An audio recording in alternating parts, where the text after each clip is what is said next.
way it goes.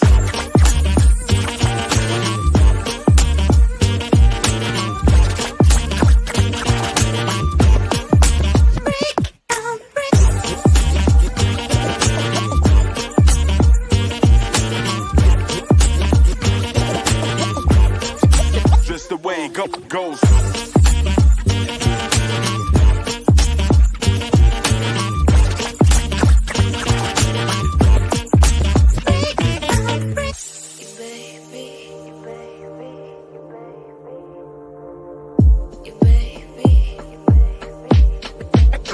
Degrees.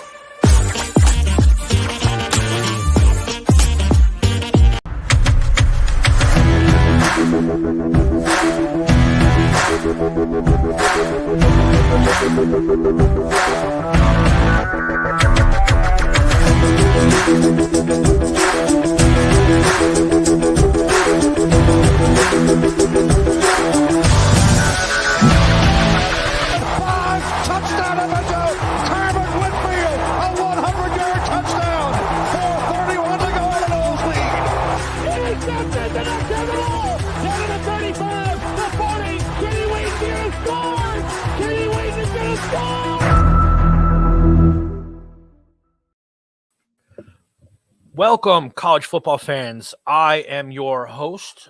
You know me as Svo, and with me is my college football brethren, partner, Brewhan Luke. You may know him as Brewhan Luke, or you may just know him as Luke, depending on where you're watching. Luke, how are you today, buddy? Hey, I'm doing real good, man. Had a long day at work for this Monday because I had a lot of fun this weekend. We had the bums on the 108 tailgate before the White Sox game on Saturday. That spilled over to watching the White Sox 101st loss on Sunday at the ballpark and, just drinking the sorrows away and celebrating this season of White Sox baseball finally being over. And now we can just fully focus on college football. 101 losses. Is that good? Yeah, it's very good. It's very good if you like to have draft picks and you like having players and coaches fired. And it's really good if you're really good at drafting players, which the White Sox historically are. We know that. Yeah. That's a different podcast for a different time. We're here to talk some college football. We had an action-packed week 5. We had a bunch of stuff going on. We had some close games, some games that weren't so close, some games that Luke, our boy Luke, may have called. So let's get right into it. And we're going to retire the studs and duds segment of Eugene at Tallahassee, and we're going to rename it and rebrand it. And we're going to go game balls and lame balls, right? So, the highs and lows of college football, it happens every single week. There's always a winner. There's always a loser. Luke, you got a couple. Let's start with yours. Okay. I'll start with my first lame ball of the week was Illinois football and Brett Bielema. You can stop at Illinois football. I'm just kidding. Go for it. This matchup against Purdue was a lot of hype, and there's like a quote unquote rivalry with Purdue and Illinois. Illinois fans have been getting very personal with some comments from Ryan Walters about after he left to become the Purdue head coach, and he was their defensive coordinator a year ago. And the Illini kind of chirped back a little bit. Brett Bielema chirped back a little bit, and they just fucking laid down in the second half of that game and let Purdue shit pump them. Like it was not even close ever. Like it was an embarrassment.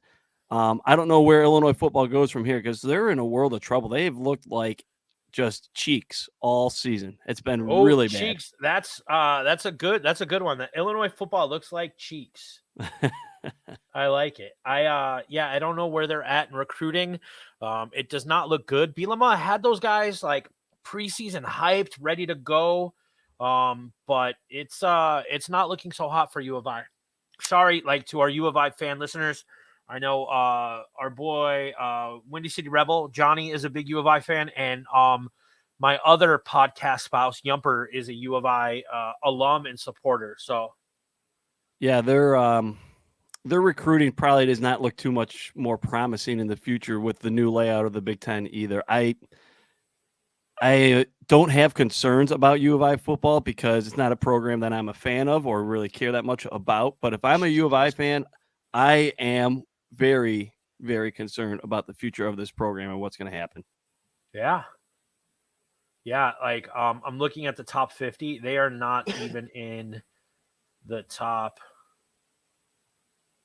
They're not even in the top 60, my friend, in terms of recruiting. We have teams like East Carolina, USF, North Texas, UNLV, Texas State, Florida Atlantic, before you even see U of I on this list. That is not a good sign. Yeah. Maybe they need to get relegated to the MAC. Wouldn't it be great if college football was like that, where you can go up and down in your conferences, just like European football? So that was another recent discussion in the past week or so that the remaining two teams of the Pac-12 with Washington State and Oregon State would merge with the current Mountain West, and they're considering that kind of layout, which I would be I'm all sorry. for. I'm so sorry, Luke. I missed it. I missed it right after Cincinnati. U of I currently holds the 48th class. Okay. So still not great when it comes to the Big Ten, but not as bad as we initially thought. Yeah. My apologies to our listeners. I missed that one.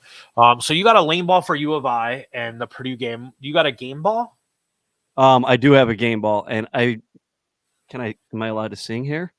Take me home, country roads, to the place, West Virginia. I fucked up the lyric.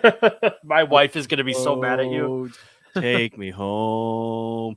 West Virginia, baby. They're 4-1. They took down TCU, which that was one of my picks on Saturday night, which I took West Virginia money line. They battled to the end, and they came back in the fourth quarter and won that game. They're 4-1 now, with their only loss being to a very, very good Penn State team. They were picked preseason. They were picked dead last to finish dead last in the Big 12. And they're on a roll. And if they could keep this up, they might find themselves in the Big 12 championship game. They could be like TCU last year, maybe not national championship level, but like they're going to have a tough run here coming up. They got a tough stretch of the schedule, but if they could get through that, they might be in the mix for a Big 12 championship after being predicted to finish dead last. And I am guilty because I thought they were going to be dog shit too. And man, I'm wrong. I was wrong, and I'm happy to be wrong because West Virginia is always a program that I feel like when they're good, that's like it helps with college football, drawing in more interest. Yeah, I mean, like I remember, was it Pat White? Mm-hmm. And Pat like White and Kevin White. Pat White, Kevin White, those teams were good, right? Like, yeah. Yeah, I think West Virginia is one of those teams when they're good, it's good for college football. Just like Colorado, right? We talk about them every week. Yeah. Right. When Colorado's good, when the Nebraska-Colorado rivalry was a relevant thing. And we're going to get to, I want to talk a little bit about Nebraska because they fucking suck. Nebraska fucking sucks. They were really bad. So we have a question from the listeners. Quick question. Who wins in a fight? A fist fight between Lou Holtz and Joe Biden.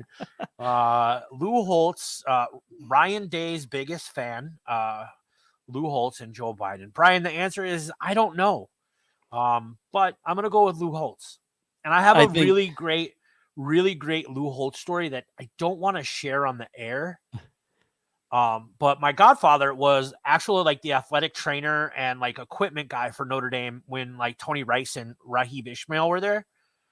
Oh, nice. And he shared some stories, and I will be happy to share them with you off the air. I would think Lou Holtz would win.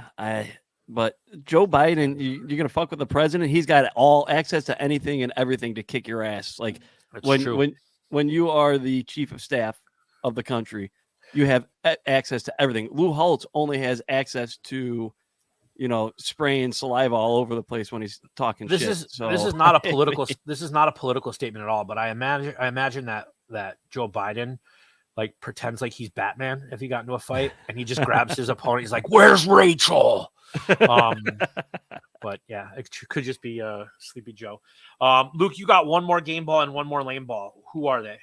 Game ball will go with the Pac-12 quarterbacks, especially the top 3 in the league who are all in the Heisman hunt. Michael Penix, my guy Bo Nix, and of course Caleb Williams.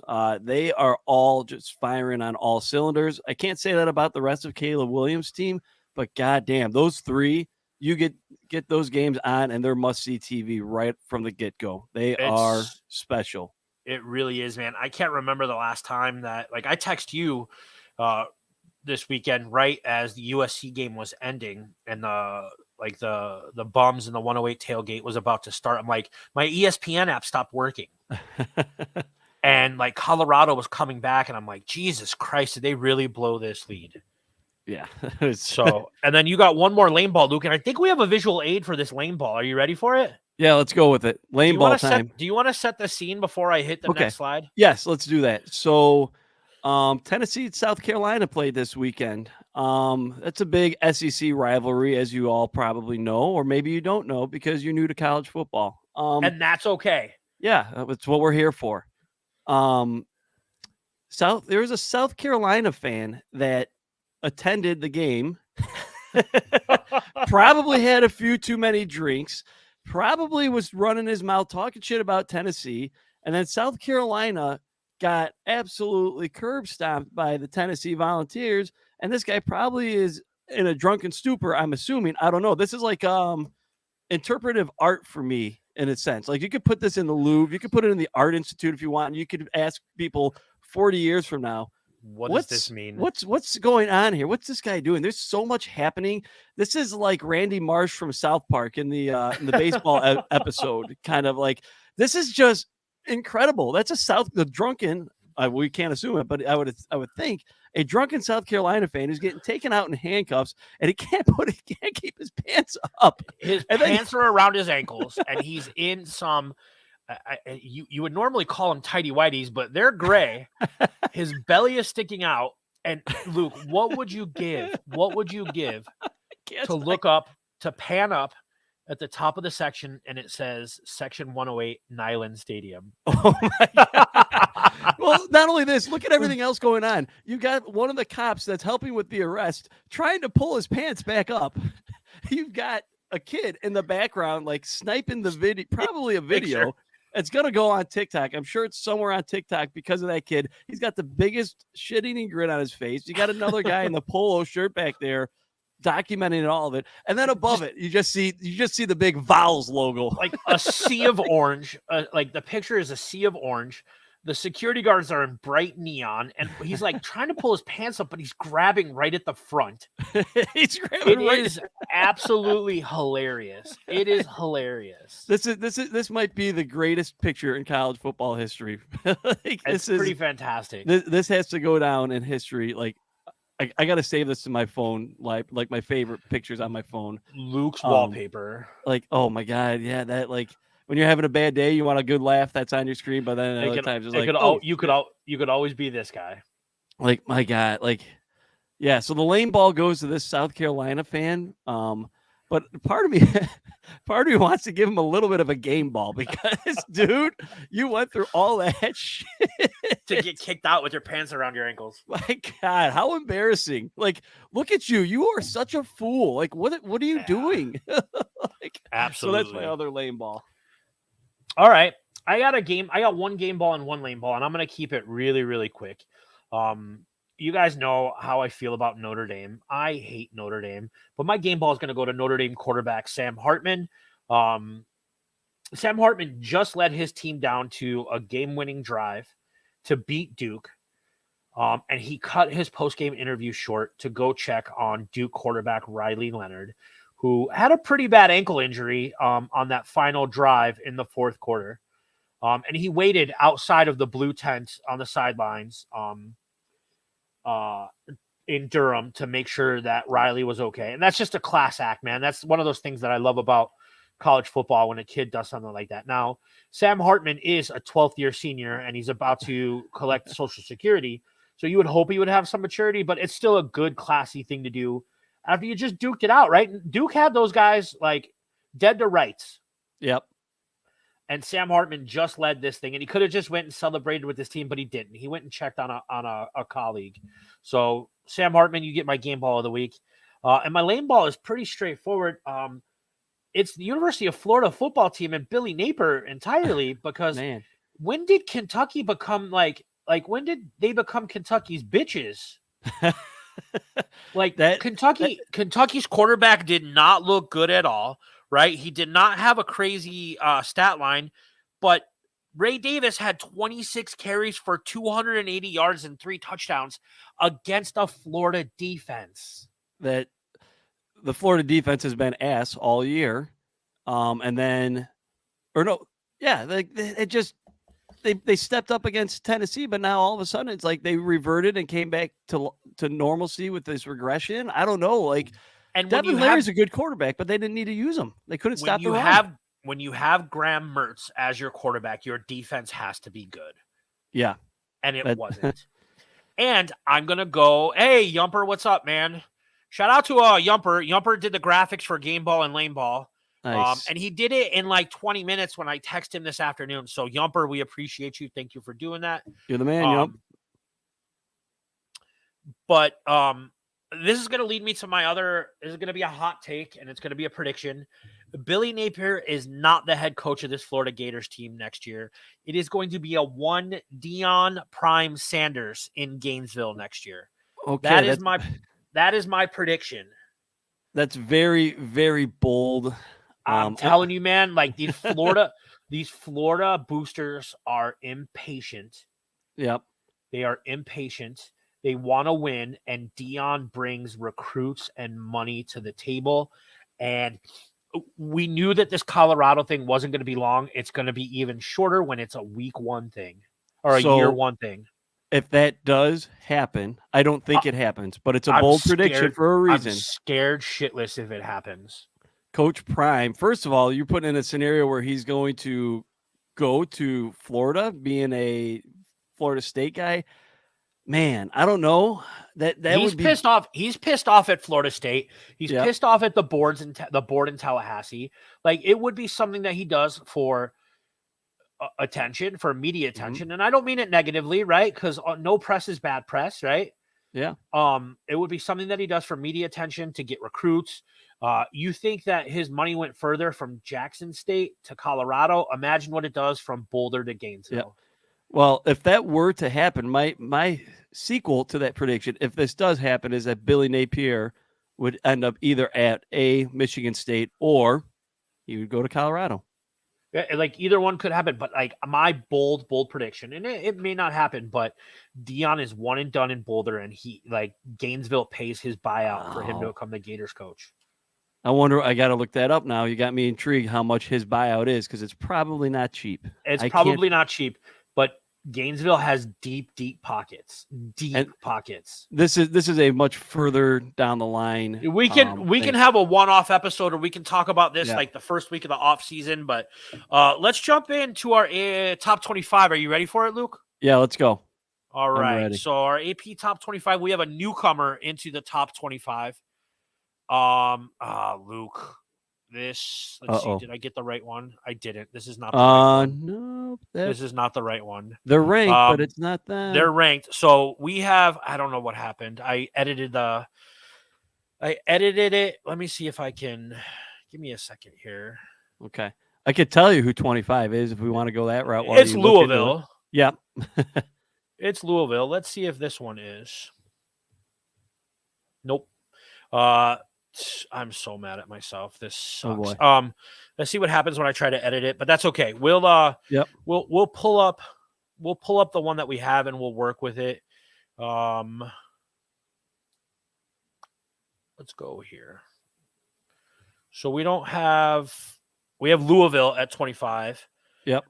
They beat NC State. They're 5-0. Their quarterback Jack Plummer, 31 for 25. 31 to 35 for 286 yards. And they sneak into the top 10 with a win over NC State. They're 5-0. Yes. They have a fairly easy schedule. I could see them continuing to stack wins. They got a difficult game this week where they won't win. But they've been impressive early, and they're taking advantage of a weak schedule. That's a good sign of a good team. that win at NC State needs to be recognized a little bit more, because winning on the road at NC State is no easy task. Well deserved. I just think it's going to be a short-lived visit to the top 25 for them for now. Yeah, like it very, very well may be, but it's never an easy task to hop in the top 25. Let me see. Nope, still not. Sorry, I'm having a massive brain fart here. Number 24, we do have Fresno State, so they're kind of There we go. they're the team up on the screen right now. But they 27-9 win over UNR. Mikey Keene 26 for 34 with 269 yards and 2 touchdowns. They're not really a threat to anybody, but it's fun to see a Fresno State like undefeated. Keep an eye on them down the road. I think they could go on a run. They could be that team that's undefeated late in the season that people are like, well, what about Fresno State? They're going to be that team that isn't a Power 5 team this year, but they still haven't lost. You know, there's going to be a narrative there, I think, if this is a big if they get past the game that they have this weekend in Laramie, Wyoming. I believe it's in Laramie. Yeah, is it in Laramie? I think so. It is. It is in Laramie. That is Fresno State -5.5. I will look into that one. I'm going to bet that game. I don't know what I'm going to bet with it yet, but I'm excited. I'm going to watch that, maybe. At 23, we have the Louisiana State University Tigers. They're falling, right? They're still in the top 25, but they lost 55-49 to Ole Miss. Jaden Daniels continues to look good, but that defense is absolutely horseshit. Jaden Daniels was 27 for 36 for 414 yards and 4 touchdowns. Their wide receiver, Brian Thomas, had 8 receptions for 124 yards and 3 touchdowns. Jaden Daniels continues to put up numbers, but their defense can't stop shit. Luke, how do you feel about this game? I'm done with LSU. I'm ready to not look too much more into them, seeing how they performed in their 2 losses on defense. Do it once, okay, yeah, that was a bad game. Now it's happened again against another ranked team. Who was the first game against? I think their first loss. Who was their first loss? So. Yeah, Florida State.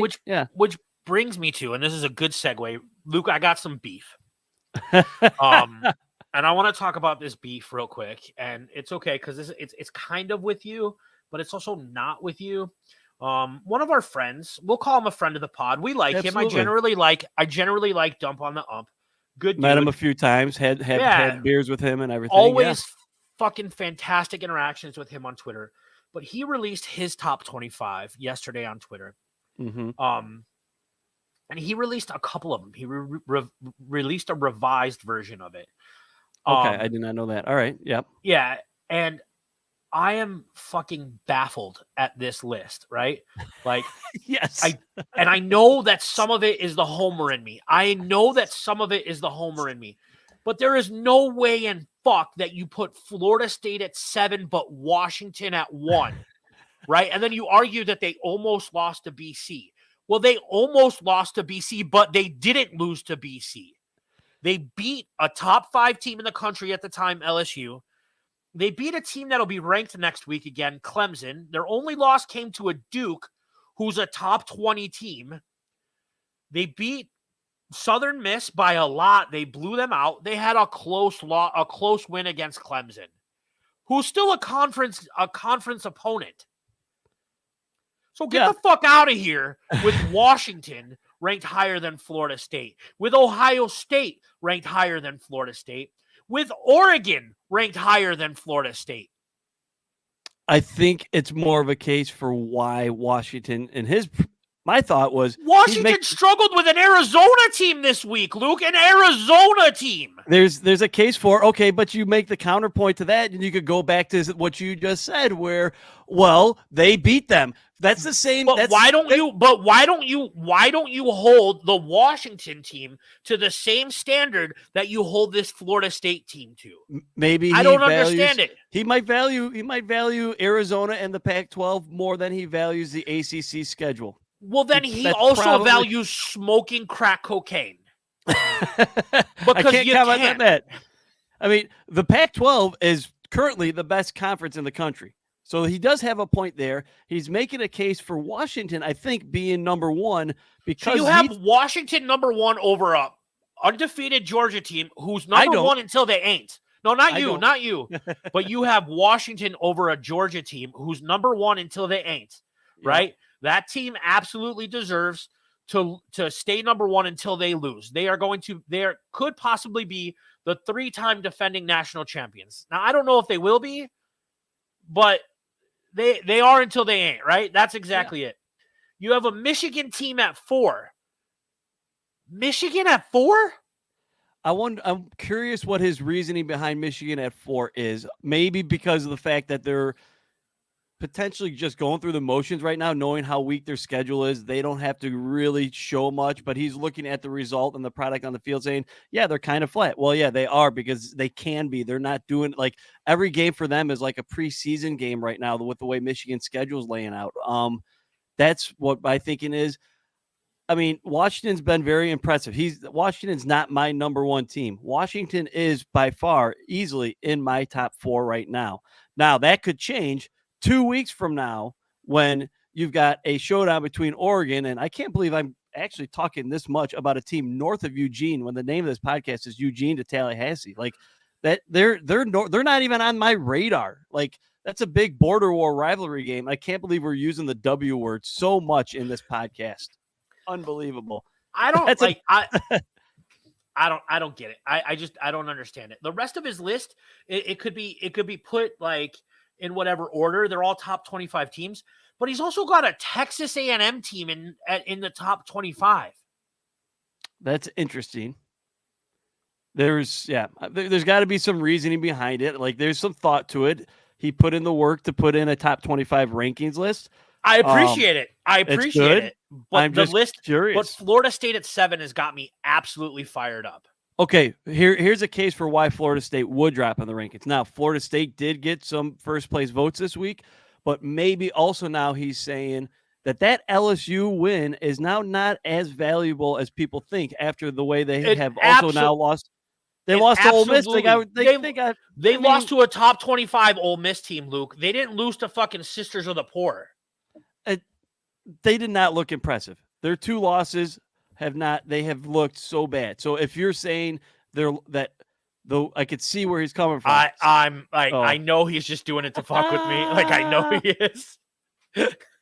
I mean, that's the other reasoning behind it, though, is like, yeah, LSU at the time was ranked in the top 5, but they've shown that they're not a top 5 team. If they lose again, they're out of the rankings. Like they are, but those 2 losses are quality losses. It's a Florida State. It's an Ole Miss. It's not like they lost to fucking. It's not like they lost to. I can't even think Illinois or like Purdue, right? They're SEC teams. I'm just trying to I'm trying to justify where he's coming from without having a conversation with him. You're trying to fucking fire me up is what you're trying to do, Luke. Well, 100%. I mean, it's kind of what we do. I'm here for any case or reasoning for that team 5 hours north of Eugene, Oregon to be listed and ranked as number 1. I'm interested because like again, if your reasoning is they're the best team in the best conference currently in the country, okay. Put him at number 1. That's a good reasoning there. That I could justify that. Like, I mean, come on. Like, get out of here with that, Luke. That's like we have the 2 most quality wins. So let's go to number 22. 22 is the Tennessee Vols.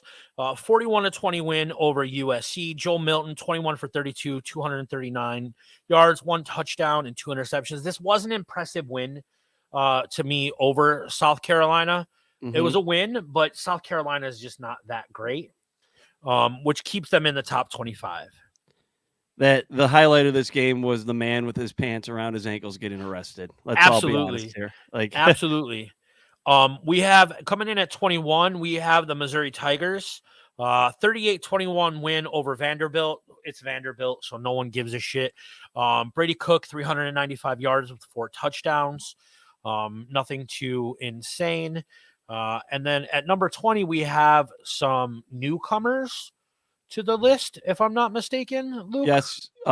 Is this where Kentucky comes into play? This is where Kentucky comes into play. Yeah. But I don't know if I have a slide for the Wildcats because Luke, my host, asked me to put this picture in and I rang in the wrong fucking PowerPoint. So I'm a little bit mad at myself. But the University of Kentucky Wildcats, they beat the bricks off of the Florida Gators this week, 33-4. Rick Davis, 26 carries for 280 yards and 3 touchdowns, just like we talked about.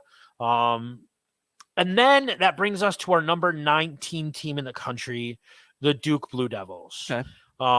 So one of my game balls of the week was to Sam Hartman. I love that he did that. Duke's defense was great. It took a last-minute drive for Notre Dame to figure out the win.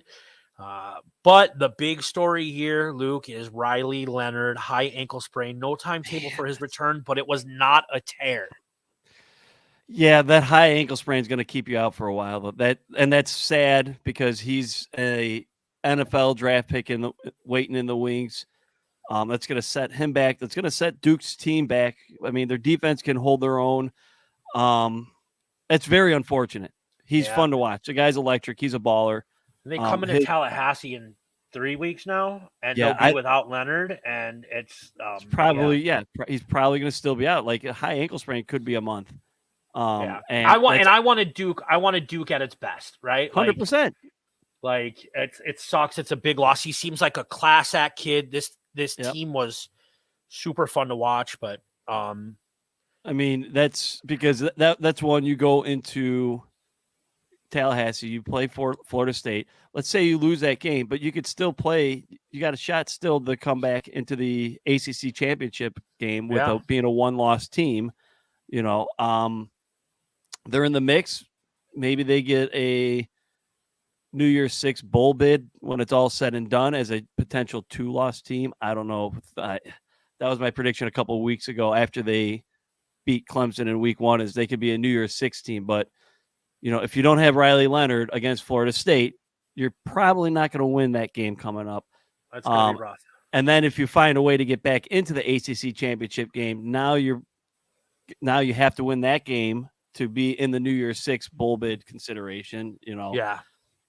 It's going to be tough. It sucks because this has been a fun team to watch. I really enjoyed watching Duke football. What the fuck? Right. Who would have thought that? Yeah.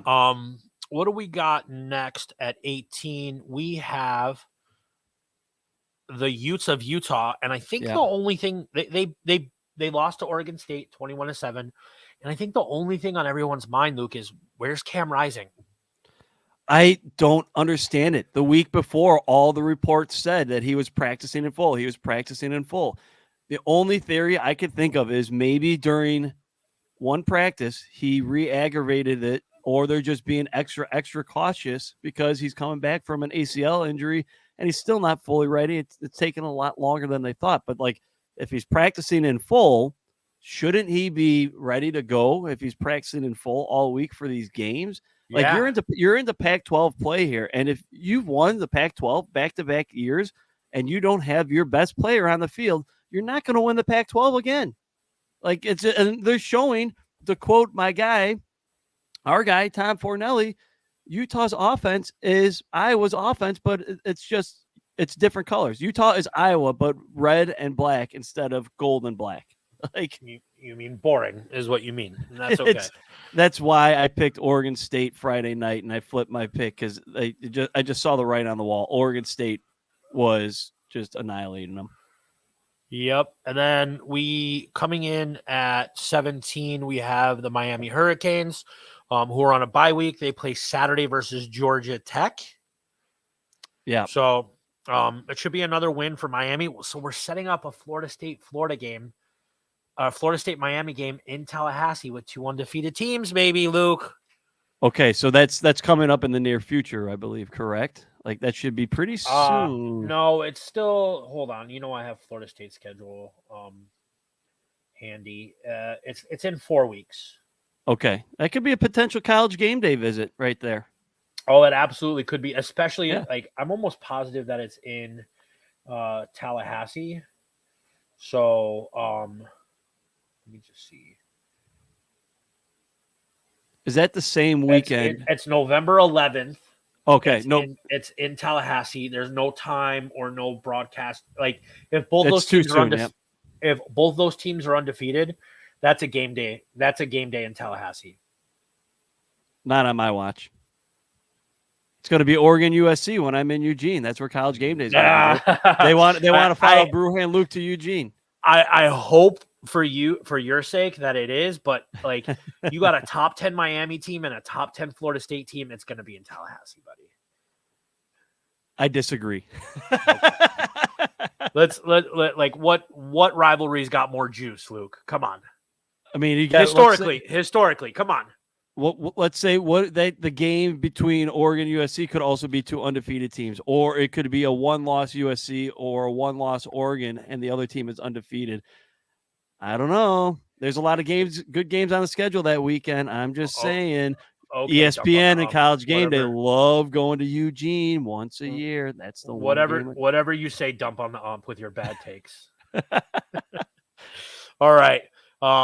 Coming in at 16, we have the aforementioned Ole Miss team.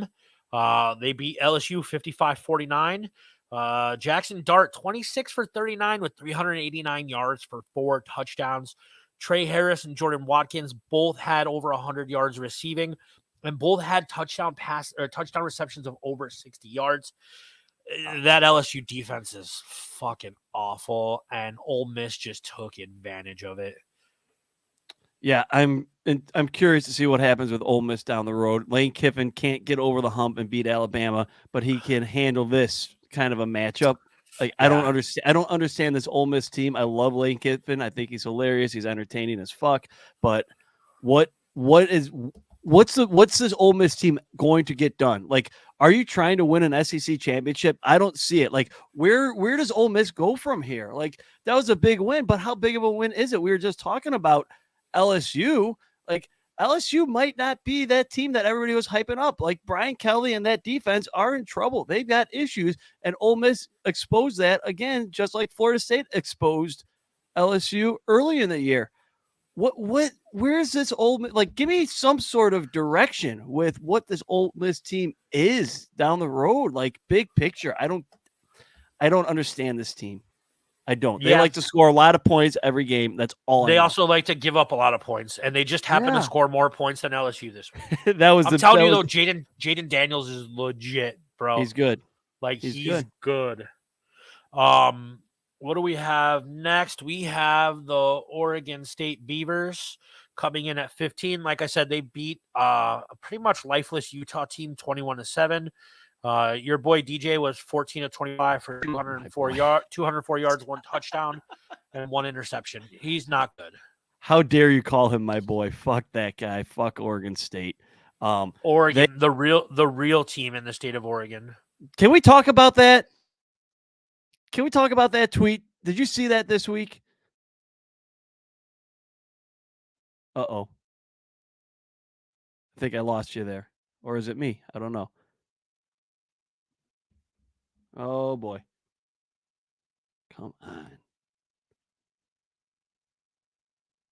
Shoot.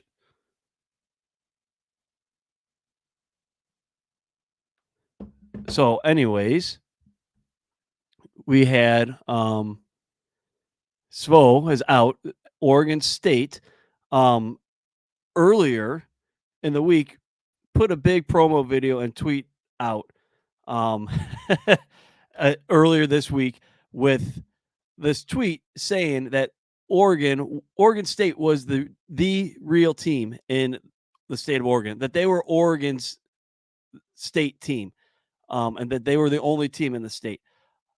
You've never accomplished anything in college football history. Like, where the fuck are you to say all that shit about being the best team in the state of Oregon? Like, yeah, you won 1 Civil War game for the first time in like fucking 15 years last year. Congratulations. You don't lose games at home ever. I can respect that. But you have half a good season all of a sudden, and now you're the best team out there. Like, what in the world are you? Like, that was the most horseshit dumbest promotion they could have possibly done.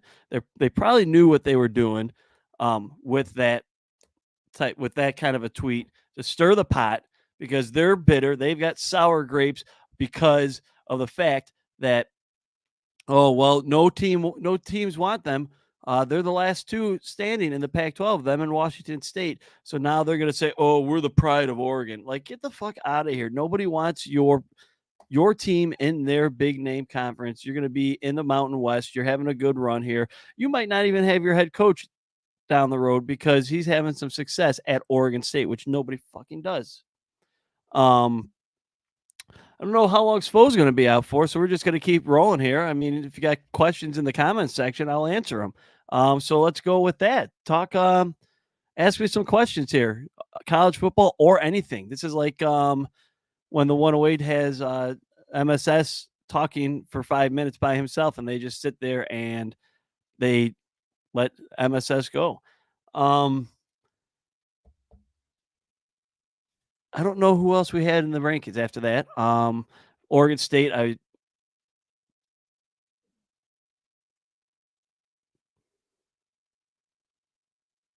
there's Spo. I'm still going here. Illini, when will we be great again? So Yumper, you missed that. Earlier in the year, or earlier in the podcast, I don't know if you were here yet. We talked about Illinois football. That was one of my lame balls of the week. I don't know that they're ever going to be great again. The Big Ten is expanding, and they're in trouble in the future. Hey, Spo's back. We were just rolling. I want to fucking murder my internet company. I am so sorry. It's okay. We were rolling with it. I just went on a rant about Oregon State with their tweet about being the best team in the state of Oregon and being Oregon's team, the team in Oregon.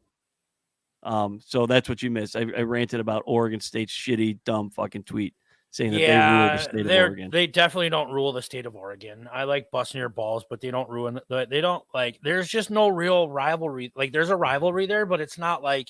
Oh no, it's a hardcore. If you go up to Eugene, it's hard. Like, it's not like Alabama, Auburn. It's not like Michigan, Ohio State, because Oregon, the Ducks are so much better and so much historically better than Oregon State has ever been.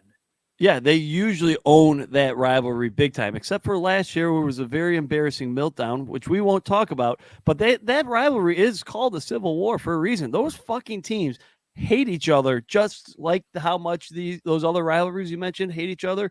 The other rivalry we'll talk about later, Oregon and Washington coming up in a couple of weeks. That's a big one.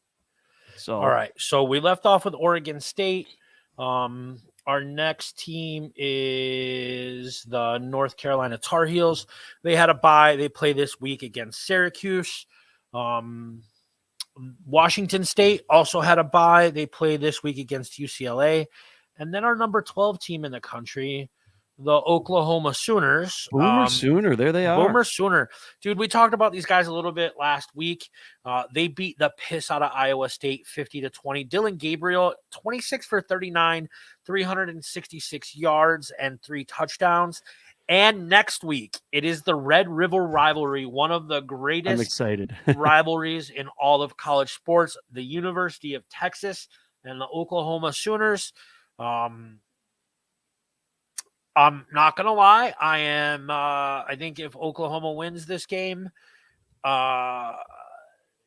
Texas is not back. Yeah, this is a big one. If Texas wants you got to beat Oklahoma. You've got to beat Oklahoma. Sark, you've got to beat Oklahoma. You took care of Alabama, but now this is equally as important of a game as that Alabama game, especially since Oklahoma looks to be a lot better than Alabama. Yeah. So if you want to look at a full body of work, you've got to make a statement against Oklahoma. I'll talk about that later when we talk about games of the week because I have some thoughts. I like it. And then we get into number 11, Alabama. Alabama won 40-17 over Mississippi State. Their offense still looks completely lost.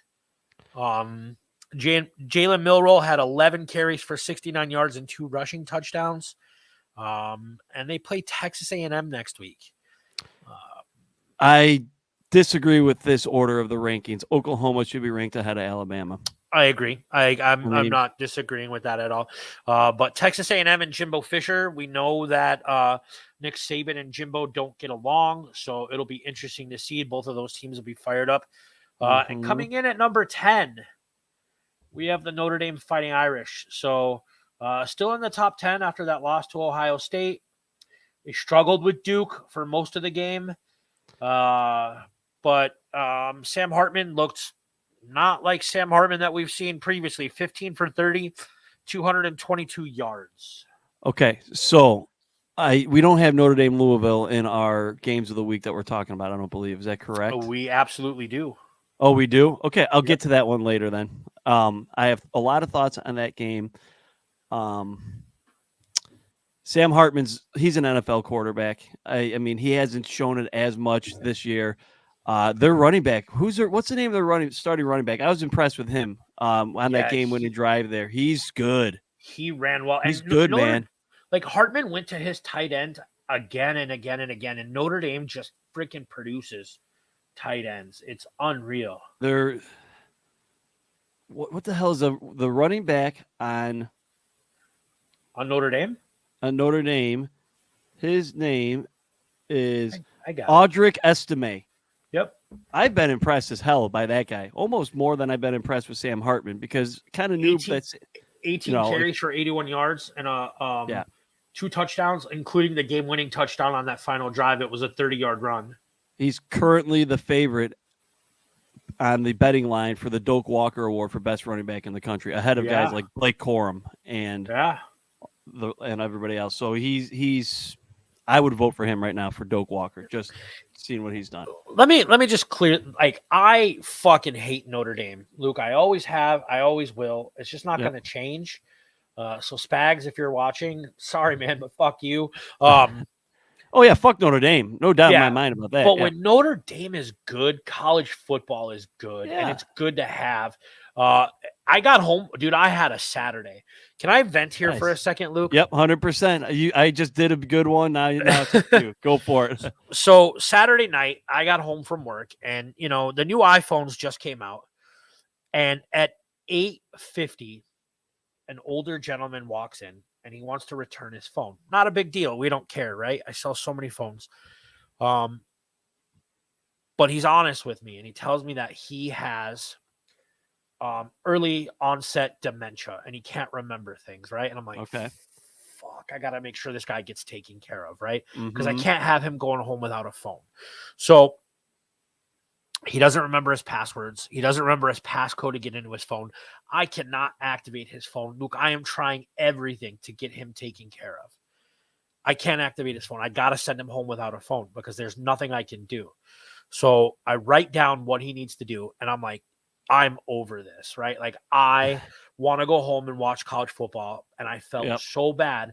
And I came home and I put on this Notre Dame game and this Duke game, and there was only 6 or 7 minutes left, and my dad left an Oktoberfest in the fridge from Sierra Nevada, which is delicious, by the way. Yeah. And I pounded that beer and I watched this game, and it was awesome, right? It was Durham on a Saturday night with a good Duke team and Notre Dame, and it was a great atmosphere, and it was everything that I loved about college football after I just had this shitty fucking night at work. And it was a good day at work until then, right? Because I never want to send someone home without a working phone, but I definitely don't want to send someone home that doesn't know where they're at or needs the GPS to get home. And college football and the movie The Departed absolutely saved my Saturday night. There you go. And Notre Dame and The Departed, they kind of go hand in hand. So I hate Notre Dame, but when they're good, it's good for college football. That's my soapbox. I'm going to get off of it now. Thank you for listening. There you go. All right. Awesome. That was Number good. 9, we have the USC Trojans. They had a shootout with USC. Now, Luke, I said, I will own this. I said that they were going to destroy Colorado. And you were adamant that they were going to that Colorado was going to cover, and it was going to be closer than, what was it, a 17-point spread? 21. It was 21.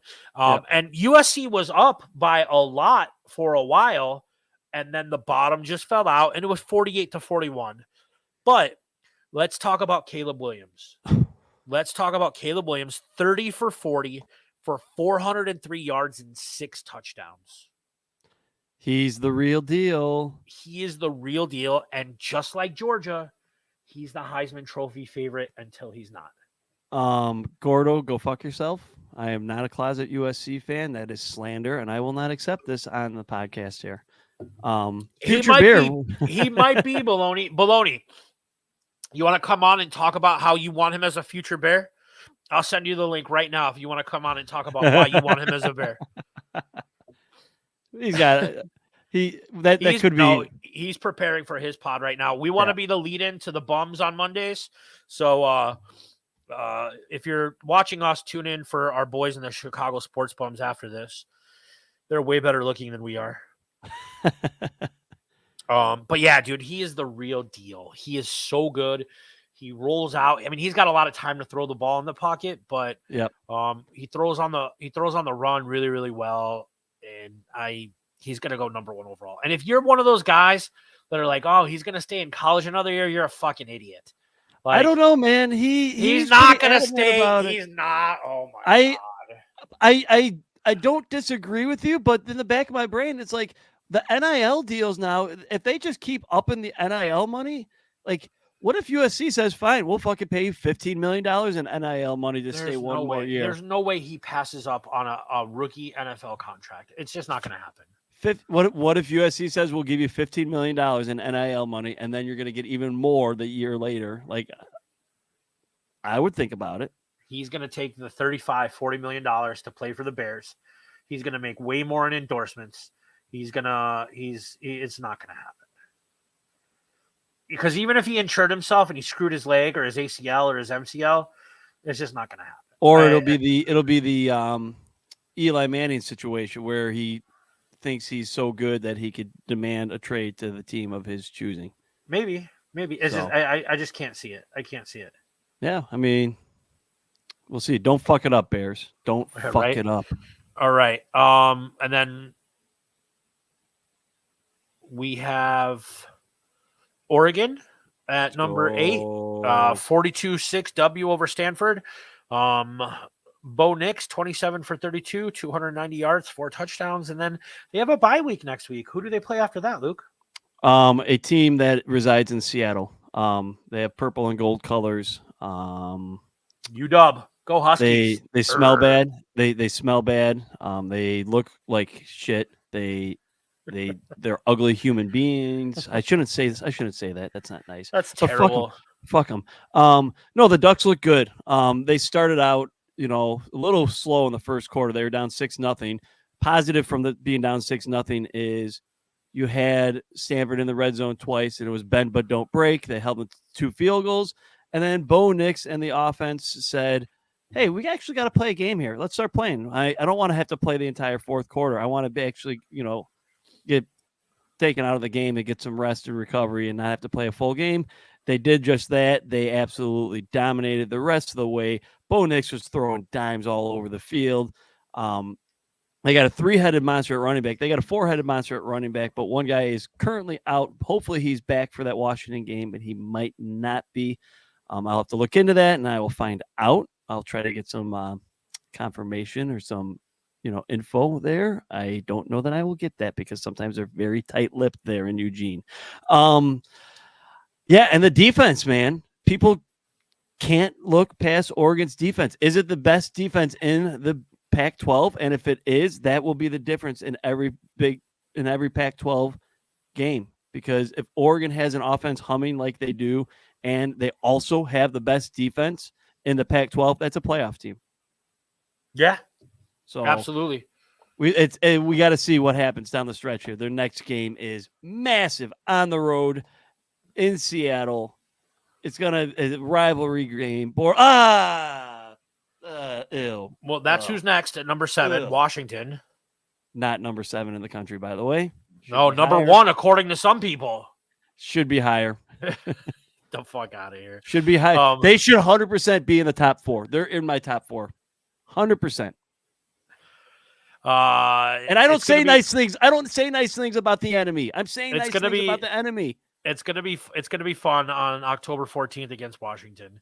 Washington won 31-24 over Arizona. Michael Penix Jr. 30 for 40, 363 yards. And their next game is they have a bye, and then they play Washington, or then they play Oregon. I'm sorry. That's funny that you say it like that, and I know Right. you didn't mean it, but I didn't. Dan Lanning's big thing with Oregon is every week Oregon has to play Oregon because Yeah. they don't want to beat themselves. Who do we play next? We play Oregon because we Oregon. got to make sure not to beat ourselves. Penn Penn State State. 41-13 win over Northwestern. Their freshman quarterback 18 for 33 with 189 yards, 3 rushing touchdowns from PSU. Northwestern's not shit. I'm waiting for them to get into the meat of their schedule. I'm excited for when they beat Ohio State in a couple of weeks. It's gonna be really wish, awesome. because that game was in Evanston, right? Yep.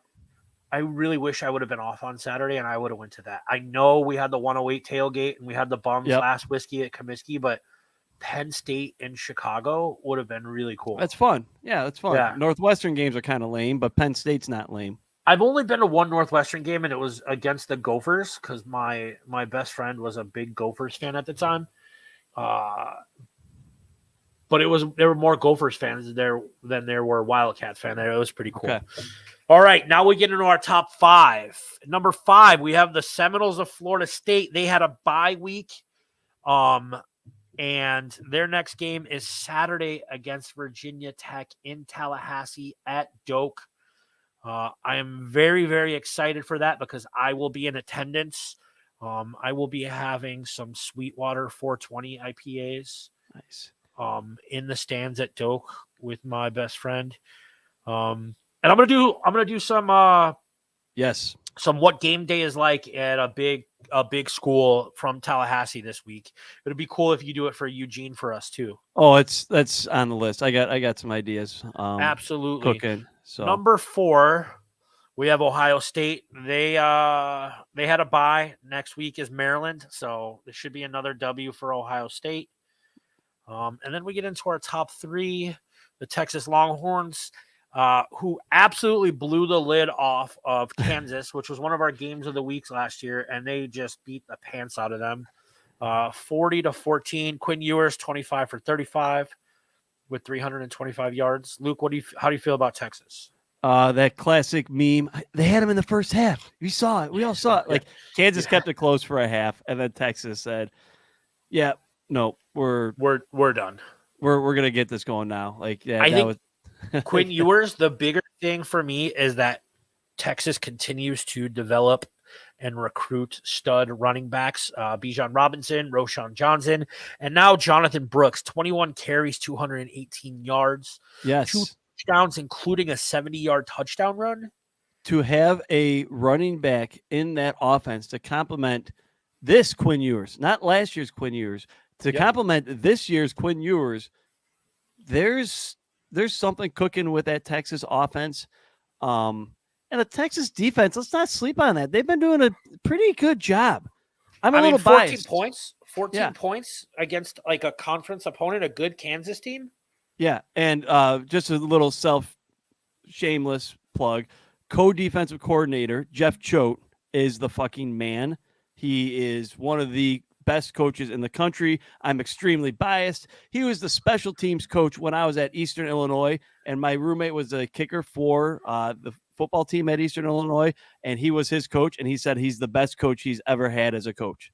Jeff Choate, because of that, I want to keep seeing Texas have success, because being a Power 5 defensive coordinator, he was at he left Montana State. He was the head coach at Montana State and brought them to I don't know if they played for the national championship, FCS national championship, but they were in the semifinals like back-to-back years as he was the head coach.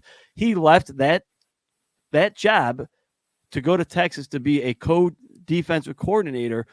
Part of the reason was because he was interviewing for the Boise State head coaching job, which went to Andy Avalos at the time. And I think the former weatherman at ABC, Andy No, Avalos. he's a former Oregon defensive coordinator. He's a Mario Cristobal guy, actually. But he left a very good position as a head coach and built a good program there to go to be a Power 5 defensive coordinator. I don't know this. This is my pure speculation. I think he did that because he wants to try to get a head coaching position somewhere in the future in the FBS. So, I mean, he's the man. This is a big Jeff Choate plug. We're a big Jeff Choate podcast now, just so you know, Svo. Hey, I'm into it. I prefer Andy Avalos, though, former ABC weatherman. So here's a question, right? And chime in whenever you're ready, Luke. Okay. Texas, this is Texas's last year in the Big 12, correct? Yes. Will Texas struggle next year when they join the SEC? You know, I don't think they will because Alabama seems to be going the wrong direction. We already talked about Ole Miss. Do you think Alabama's going the wrong direction permanently, or is this just an off year? I mean, who's going to be the quarterback of the future? Because Texas is loaded at the quarterback position moving forward here with Arch. We don't know about Arch. Like Arch could be, but like, they said the same thing about a lot of guys. They said the same thing about who's the Nebraska quarterback? What I don't know. It's fucking Nebraska, man. Oh, the guy that the guy that transferred there that looked really bad. He was one of the worst quarterbacks in the country. That guy, he's brutal. What was his name? I already forgot about it because I said this guy's so bad I can't watch let him. Let me take a look. I'm gonna look at the Nebraska Minnesota score. Okay, so he I don't think Texas is going to struggle in the SEC next year. I don't. I see a program that's continuing to get built up a little bit more. I hate you, Baloney. I hate you. Just kidding. I love you, Baloney. Let's see. Let me look at this Nebraska score. Not Jeff Turner. No, it was maybe. I mean, when you look bad against that Colorado defense, like you're irrelevant. I can't remember. Right. No, I got you. He like, I don't know, man. Like, I don't know if they're an SEC team yet. Like, you're playing Kansas. You're playing. They beat Alabama. They played Alabama and beat Alabama. They did beat Alabama, but I think Alabama's in a down year. I don't think that. Remember at the beginning, like our preview episode, I said that Nick Saban was going to retire this year. It could happen. He's not going to retire this year. There's no way he goes out like this. There's no way. Maybe he is not Dabo Sweeney. He will hit that portal. And if Milroy is not the dude, he will recruit a quarterback and he will play at Alabama and he'll be the man for a year. You know what would be really, really, really funny is if Nick Saban does retire, Texas goes to the SEC. But then Steve Sarkisian gets hired as an Alabama head coach. Yeah. How about that for a holy shit? That would be fucking hilarious. All right. We have your boys, Michigan. That's right. Michigan stays at number 2 just because they haven't played anybody yet. And they don't play anybody. And they don't. Their schedule is super easy. The only notes I have for this, it was a 45-7 win over Nebraska. And the notes that I had were Nebraska sucks. Wake me up when they get to the Penn State game. It's a 11 a.m. kickoff in a few weeks at Penn State. It's not a whiteout game. It's going to be I think it's the big noon game on Fox, I believe. But they are seriously like they're playing like they're still playing preseason football. Like they're just getting reps in. They're not showing anything for Penn State or Ohio State. They're like anything that you're seeing them do. It's not going to help Ohio State or Penn State game plan. Like they're just fucking around. They're just like, okay, and we're good. I got an idea. Luke. Okay. The first ever college football from Eugene to Tallahassee road trip. Okay. Let's do. Where do they play Penn State this year? It's at College Station. Okay. Let's see if you and I can figure out a game at the Big House next year. Okay. We can look into that for sure. It's a bucket list for me. I've always wanted to see a game there. I don't want to go to Ohio State, Michigan game, no matter where it's at, whether it's in Columbus or Ann Arbor. We don't know the schedule yet, but we could have Oregon, Michigan at the Big House. We could, and I will do that. And I will be wearing Oregon green because I will never root for Michigan. Michigan football will be dead to me next year. I used to be a Michigan fan, but when Oregon joins the Big Ten, Michigan football's dead to me. Sorry, guys. That's the rules. No, I got you. I'm also waiting for Florida State to join the Big Ten, so I can go see them play in Evanston and Champaign and West Lafayette because I will do that. My wife's gonna hate it. Kelly's gonna hate it if Florida State joins the Big Ten. That would be funny. That would be like an oh no. Here we go. Yeah. And then we have number 1, we have Georgia. They squeaked out a win 27-20 over Auburn. Carson Beck, 23 for 33, 313 yards, 1 touchdown, 1 interception. But the Georgia defense struggled all day against an average Auburn offense. Yeah, I don't understand. I was not able to watch that game because I was at the Bums tailgate. Shout out Chicago Sports Bums. We love them. Hey, well, Bums except for Baloney. And the 108 tailgate. And the 108. Here. We love the 108. I just, except for Baloney. I'm mad at him right now. Yeah, how can you not be mad at him? Fuck baloney. Anyways, I'm just kidding. I love baloney. I don't know why I said fuck baloney. We all love baloney. Yeah, I don't understand what was going on in that game. I didn't watch it. I haven't seen the highlights yet. I'm gonna have to go back and check that out. But what was that? Like, you shouldn't be losing to like yeah. Auburn's offense was just able to just kind of do what they wanted, and Georgia just had Carson Beck throw the ball up, and they got lucky. That was one of those games where like you get lucky, and sometimes to win a national championship, you got to be lucky and good. And Georgia's both right now. Auburn has a very, very average Peyton Thorne at quarterback who was at Michigan State last year. I can't figure out how that was a close game. That should not Georgia's defense should have manhandled that offense, and nope, they didn't. They didn't, which is why that's why they lost a lot of first place votes this week. If you look at the rankings, there's first place votes all over the place this week. All over the place, yeah. None for Washington. But who else got some though, Luke? Florida State. The Seminoles of Florida State. That's right. Yeah. We're gonna do some Heisman talk, guys. It's about that time where we can start talking Heisman a little bit. We're gonna be in week 6 here. I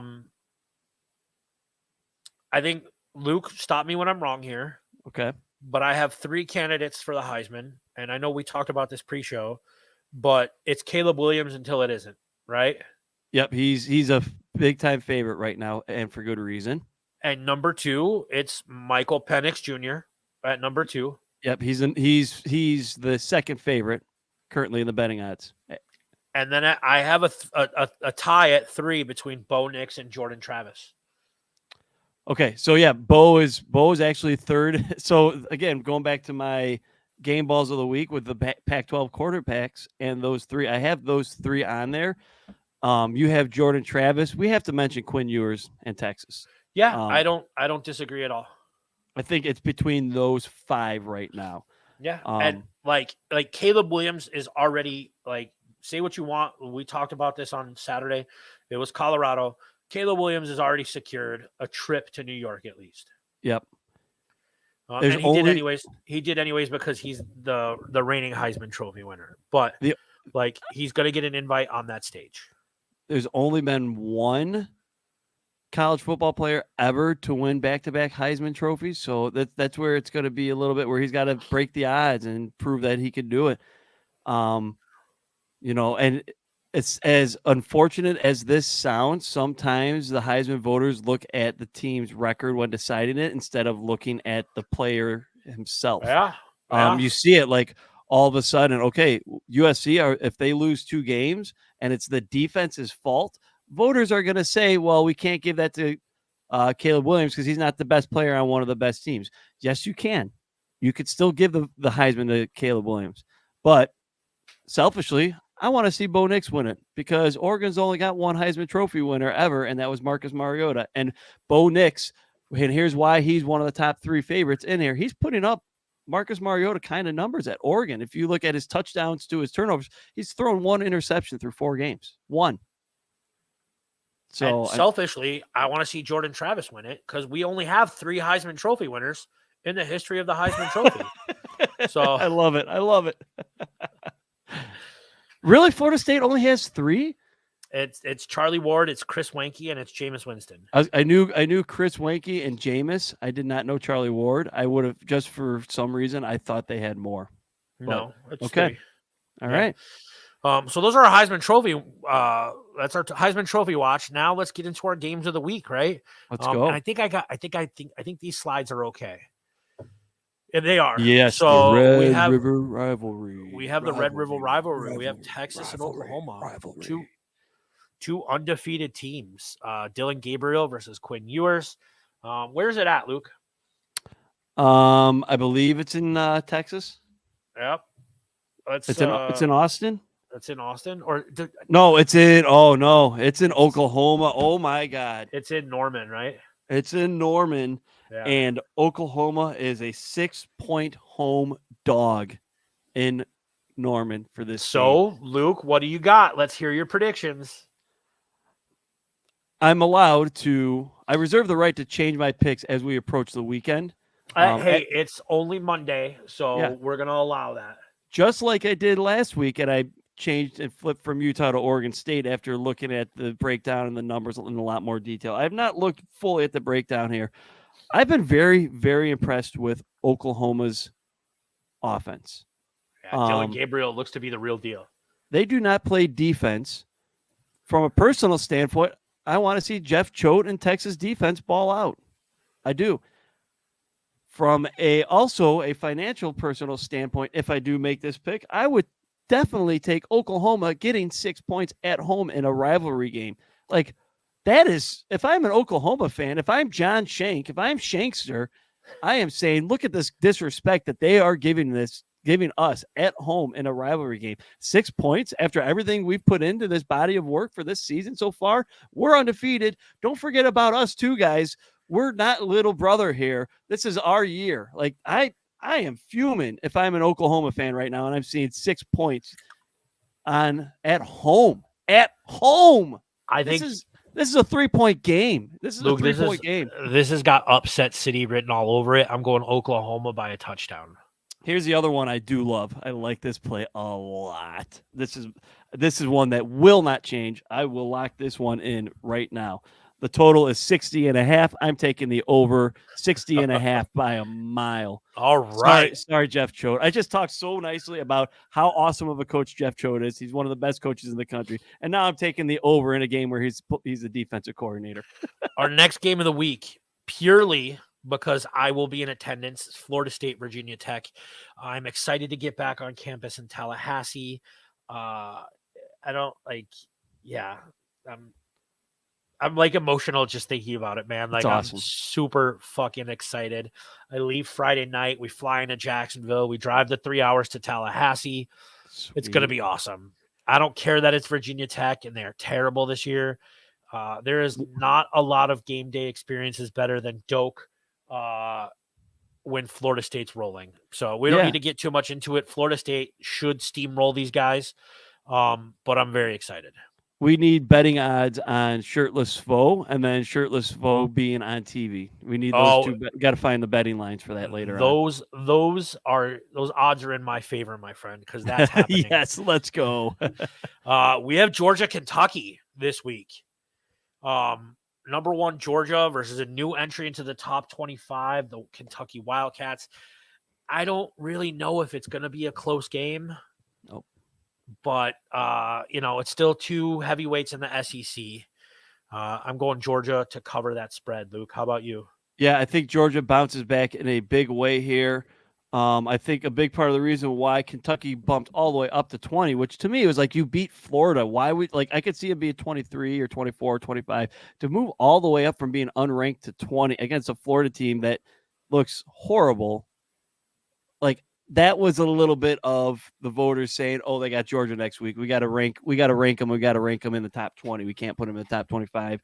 The spread on this game is Georgia minus 14.5. So think about that. Auburn, not very good. They covered easily against Georgia there. Georgia had to squeak out the win. Now Kentucky comes in, and it's an even bigger line against a much better, quote unquote, better Kentucky team. Kentucky, people forget, looked very bad until this Florida game. Like they were not very impressive until this Florida game. This is a Georgia cover. I'm taking Georgia minus 14.5. Okay. I like it. And then our final game is the new to the top 25 as well, Louisville Cardinals versus the number 10 Notre Dame Fighting Irish. Man, we talk a lot about Notre Dame on this podcast. We do it. Well, we live in Chicago, Luke. We don't have a choice. I know. We have it should be called from Eugene to South Bend to Tallahassee. Yeah. Like the halfway spot, the midpoint in the drive. Yeah, I think Louisville's been good. They're 5-0. They deserve to be ranked, but I think part of the voters' reasoning, just like the Kentucky voting, is they want a Notre Dame win against a ranked opponent. There's other teams that are worthy of being ranked. They put Louisville in there after winning at NC State on the road. The voters also know that Louisville's schedule has been kind of weak. I think this is a game that Notre Dame wins. I think they win big. The spread on this is, now I'm concerned. I thought the spread would be higher, but again, you got an undefeated team. It's in Louisville, and it's Louisville or Notre Dame minus 6.5. So Louisville is getting 6.5 points at home. I thought the line would be bigger. I would say Notre Dame minus 6.5 is the correct play on this. Okay. It just seems like they're going to win by 10 to 14 points easily, and Louisville's good. They have not seen a team like this. Another good play on this would probably, they don't have it out yet, or do they? Do I believe maybe they don't. What's the over? No. So I'm looking at the first half. It's Notre Dame minus 3.5. I would take Louisville in the first half. That might be my play on this one. Louisville plus 3.5 for the first half. I'll look into it a little more, but if I had to pick one bet for that game, I'm taking Louisville plus 3.5 for the first half, Notre Dame for the full game cover. I like it. I like it. I think Notre Dame covers. I think Notre Dame beats Louisville and keeps sneaking back into that top 10. They're already number 10, but yeah, we're gonna like if Texas loses, Oregon and Oklahoma, or Notre Dame and Oklahoma will make a jump into like higher up in that top 10. And then next week you have Washington and Oregon. Just a packed college football schedule. It is the greatest game on this earth. I love it. But that's our show for tonight, Luke. You got anything else? Let's have a good week. We got college football starting on Wednesday night this week. We got Jacksonville State and Middle Tennessee on Wednesday night. That enjoy the playoff baseball run. And just a real quick shout out, happy 70th birthday to my dad on Saturday. We're having a big 70th birthday bash for him. A bunch of family and friends are going to be in town. We're going to have a big celebration. I'm still going to try to watch as much college football on Saturday night as I can, but I'll be preoccupied with this 70th birthday party for my dad, so it's going to be fucking awesome. It's going to be a lot of fun. Well, happy birthday to your father, Luke. Thank you for being your dad and introducing you to the world. You are our buddy. We love you, Luke. Thank you for tuning in. Once again, I apologize for the technical difficulties. I should know better. I've done this for, almost a year and a half with Yumper and Svo to not fuck with the PowerPoint when it's already done. And that's my fault. It's nobody else's fault, but I think we powered through here. I don't know what happened with my router, but kind of annoys me. But thanks for tuning in, guys. We might be back a little bit later next week because I will be on the way home from Tallahassee, recovering from my weekend. I'm very, very excited, but follow us, Eugene to Tallahassee or Eugene to Tally on the X or the Twitter, and you'll see my updates from game day in Tallahassee. And then you'll also see Luke's game day highlights when he's in Eugene in a couple weeks. That's right. I'm looking forward to that one. It's going to be fun. But we'll be back in a week or so, and I'll be back with Yumper and Svo next Sunday with our horror movie gems. And Luke, what else do you got going on? I should be hopefully getting some beer blogs going here soon, or some beer reviews with the 108. I've had I've taken some downtime, been a little busy with work, so I haven't done much. So I don't have a lot for you guys other than follow me on Twitter at BrewHandLuke. I'll tweet out my favorite college football picks of the week. if I could get some videos up there with that explanation at some point, I'll do that. I just haven't had time to do any of that yet either. So that's coming soon. All right, Luke, you take care. Otherwise, we'll see you again next week on Eugene to Tallahassee, right here on the Sadistic Penguin Studios website and YouTube channel. Deuces. Later.